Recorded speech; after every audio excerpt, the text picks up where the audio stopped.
পুরাতন বছরকে বিদায় ও নতুন বছরকে বরণে পাহাড়েও চলছে বিভিন্ন আয়োজন। উৎসবে মেতেছে পাহাড়ের 11টি নৃগোষ্ঠী। সামাজিক ও ধর্মীয় আনুষ্ঠানিকতায় এসব উৎসব উদযাপন করছে তারা।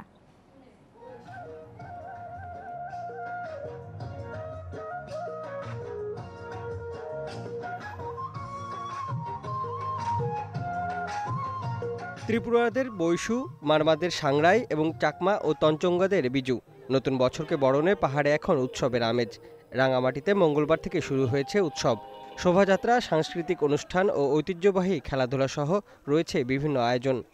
বিজু উৎসবটা আমাদের যে ধরনের আরো মাধুর্য হওয়ার কথা বা উৎসব মুখর হওয়ার কথা আসলে সেভাবে ঠিক হচ্ছে না, কেননা এখানে রাজনৈতিক অস্থিরতা বিরাজমান। আমাদের উৎসব বিজুটা পালন করতে আমাদেরও খুব ভয় হয় যে কোন মুহূর্তে কি হয়।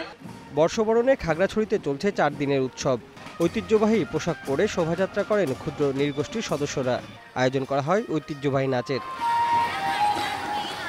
বান্দরবানে নদীতে ফুল ভাসিয়ে শুরু হয় উৎসবের। ঘরে ঘরে পাচনের আয়োজন। বলা হয় 100 ধরনের উপকরণ দিয়ে রান্না হয় এই পাচন। চাহিদা বেড়েছে নতুন পোশাকের। বিভিন্ন ধরনের পিঠা এবং তরকারি, স্পেশালি যেটাকে পাচনসন বলে, এটা রান্না করা হয়। আর খিলা খেলার উৎসবের সময় আমরা সবাই অনেক মজা করি। আমাদের এই সাংগ্রাই উপলক্ষে আমাদের চিত্রাঙ্কন প্রতিযোগিতা করা হচ্ছে।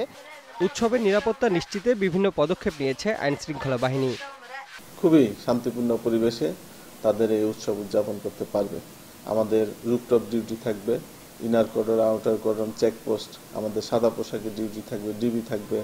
বর্ষবরণের এই আয়োজনে সবচেয়ে জনপ্রিয় অনুষঙ্গ পানি উৎসব।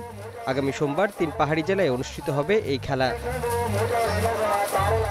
Mostafizur Rahman, independent news desk.